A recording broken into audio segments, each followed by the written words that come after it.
अस्सलाम वालेकुम एवरीवन, अल्लाह करे सब मज़े में हो। ये व्लॉग स्टार्ट हो रहा है एक वीकेंड से।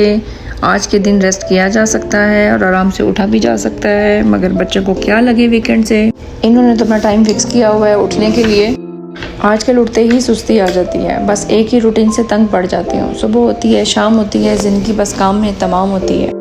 कभी कभी दिल होता है ना कि आज काम से छुट्टी कर लूँ, अब रेस्ट करने में मज़ा आने लगा है। बहुत शौक़ होता था बिज़ी होने का, वैसे वो अभी भी है, मगर कभी कभी ब्रेक लेना बहुत अच्छा लगता है। मगर यहाँ बाहर रहने वालों के लिए रूटीन हमेशा सेम होती है। हाउस हेल्प के आदी लोग बहुत टफ टाइम से गुजरते हैं, जैसा कि मैं रोज़ टूटती हूँ और रोज़ जुड़ती हूँ।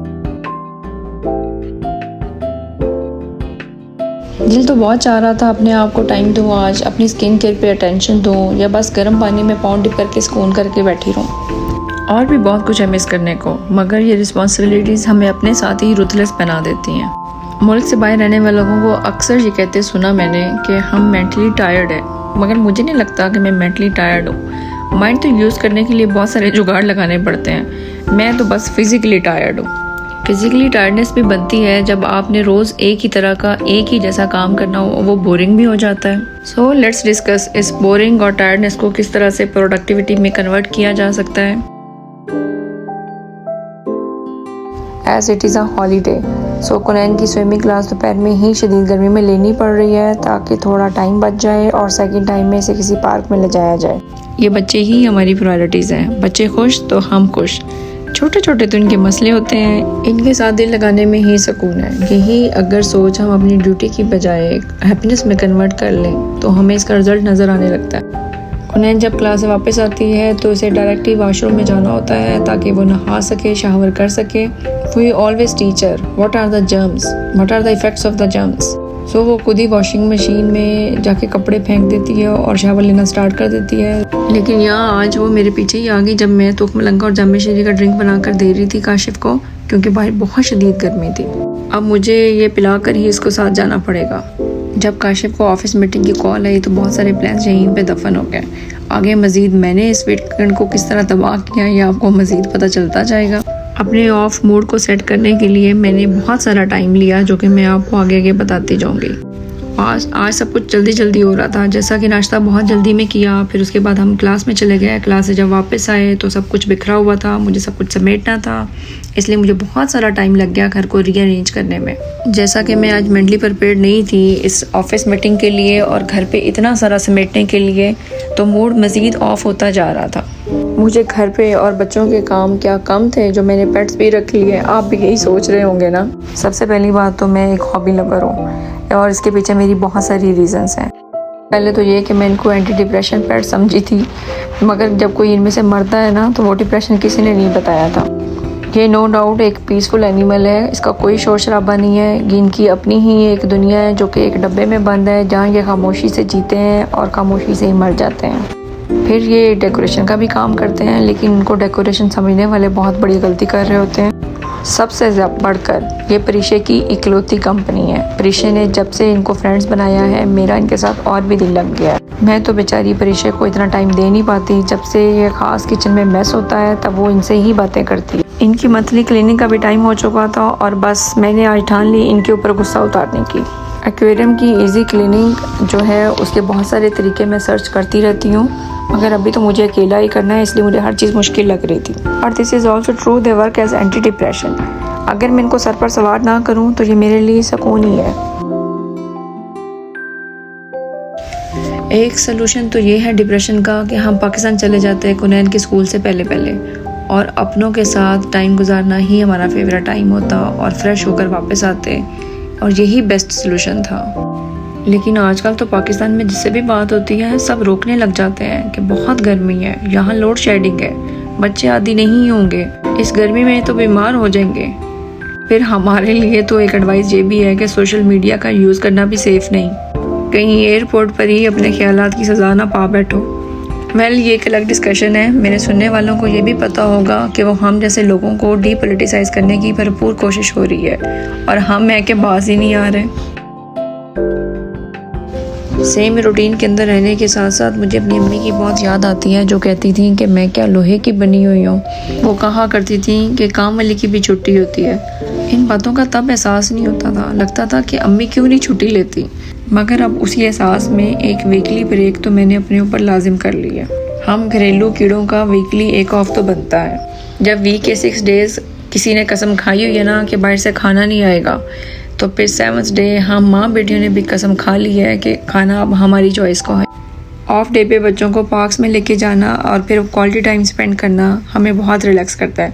मुझे तो शॉपिंग डे पे भी बहुत मज़ा आता है। लेकिन आज तो वीकेंड की किस्मत ही ख़राब थी, इसलिए आज कोई प्लान नहीं था।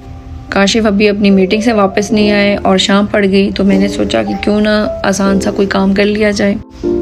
मेरे हस्बैंड को आलू पुलाव बहुत पसंद है और मुझे भी बहुत इजी लगता है बनाना, तो मैंने इन्हीं का सोच लिया। हम पाकिस्तानियों को बहुत आदत है रियाल को पैसों में कन्वर्ट करने की, रुपयों में कन्वर्ट करने की।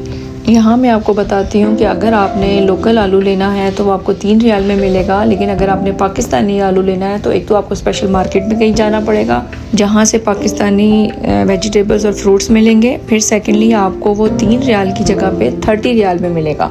25 to 30 ये वेरिएशंस होती रहती हैं, लेकिन आप देखें कहाँ पे 3 और कहाँ पे 30।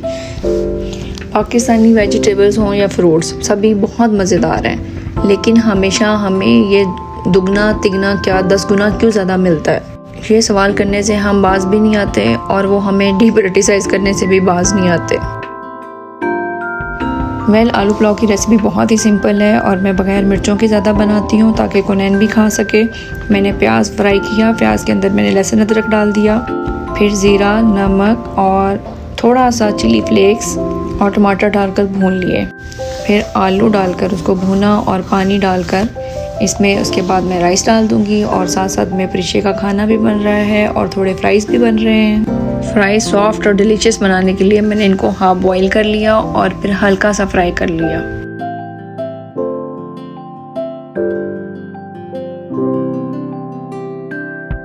अपनी इस छोटी सी किचनी को मैस से बचाने के लिए मुझे बर्तन साथ साथ ही धोना पड़ते हैं, नहीं तो खाने के बाद बहुत सारे बर्तन इकट्ठे हो जाते हैं और वो भी एक अलग से डिप्रेशन पैदा कर देते हैं।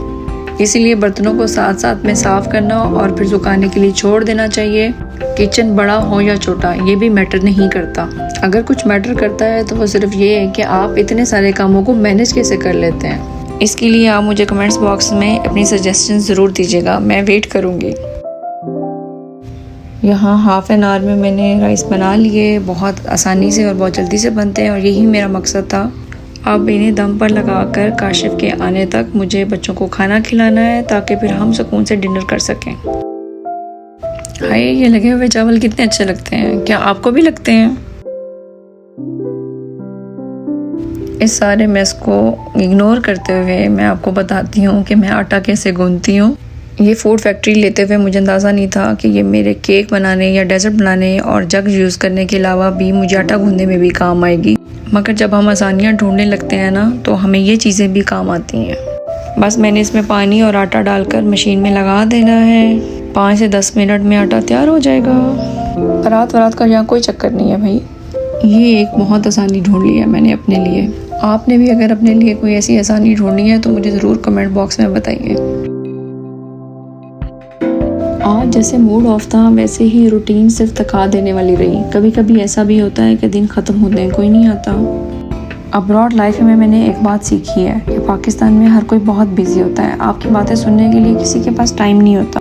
शायद वो आपकी बातें सुन भी लें, मगर आपको बताने के लिए उनके पास कुछ नहीं होता। आई एम श्योर वो हमसे अपनी परेशानियाँ, अपने प्रॉब्लम शेयर ही नहीं करते ताकि हम परेशान ना हो, बट कंसिक्वेंटली हमारी उनकी लाइफ में कोई इन्वॉल्वमेंट नहीं रह जाती। फिर हमें टाइम गैप्स के भी इशू हैं। इनके फ्री टाइम में हम बिज़ी होते हैं और हमारे फ्री टाइम में वो बिज़ी होते हैं। तो बस फिर फ़ोन छिपा और दीवारों से बातें करते करते मैंने ब्लॉगिंग स्टार्ट कर दी। उफ़, ये कोई आसान काम नहीं। ये तो बस एक दरिया है जहाँ कोई घुसता है तो फिर उसमें डूबना भी पड़ता है। उन ब्लॉगर्स को सलूट जो अपनी इतनी बिजी लाइफ में इसको सक्सेसफुली मैनेज कर रहे हैं। अगर आपकी सपोर्ट रही तो मुझे भी फेलियर नहीं देखना पड़ेगा। हर ब्लॉगर के अपने एम्स होंगे, ये कुछ ऐसे ही नहीं, यूं ही नहीं, बस इसका कुछ तो फ़ायदा होगा। सबसे पहले तो यहाँ बोलने से एक फ़ायदा ये है कि हमें कोई टोकने वाला नहीं है, मगर खुद हम अपने सबसे बड़े क्रिटिक हैं। मेरे बोलने में कॉन्फिडेंस कभी भी कम नहीं था, मगर अब जब मैं बोलती हूँ तो मुझे अपनी ही आवाज़ दबी हुई लगती है। इसके बहुत सारे फैक्टर्स हैं, अगर आप चाहेंगे तो वो भी डिस्कस कर लेंगे। अभी तो मुझे यही फिक्र हो रही है कि इतनी लंबी वीडियो कौन देखेगा मेरी। As we are talking on solutions, how to tackle with the depression. So this is last but not least, we should recognize and respect our support system. अल्लाह पर यकीन ही हमारी परेशानियों का सबसे बड़ा सलूशन है। वो हमारे लिए जो डिसीजंस लेता है इसे खुशी खुशी एक्सेप्ट कर लेना चाहिए। अगर करके ही खानी है तो ज़रा खुशी खुशी करके खा लें, बस बाहर रहने वालों को ज़रा ठंडी करके खानी पड़ती है। बेशक वो बेहतरीन जानता है कि हमें कहाँ बेहतर रखना है, हम बस अपने हिस्से की रिस्पॉन्सिबिलिटीज़ को समझें। और अब मैं एडिट करते करते भी इस वीडियो को सोच रही हूँ कि बहुत लंबी हो गई है, तो अब मुझे यहीं पे वीडियो को रोक देना चाहिए। Please feel free to comment and suggest आपकी anti depressive activities and hobbies क्या हैं, शायद इससे किसी और को फ़ायदा हो जाए। अगर वीडियो लंबी होती गई है और आपने अब तक सुन लिया है तो आपको बहुत सारा सलाम। आपको मेरी कोई बात बुरी लगी है तो एडवाइस दीजिएगा, अगर मेरी कोई बात अच्छी लगी है तो भी कमेंट एंड सब्सक्राइब करके मेरी हौसला अफजाई कर दें, ताकि मुझे अपनी यूट्यूब फैमिली के होने का एहसास होने लगे और मैं भी शौक से वीडियोस बनाया करूं। No, I am believing that this is the best way to do catharsis. Next video में इंशाल्लाह आपसे मिलती हूँ एक भरपूर एनर्जी के साथ। तब तक अल्लाह हाफिज़।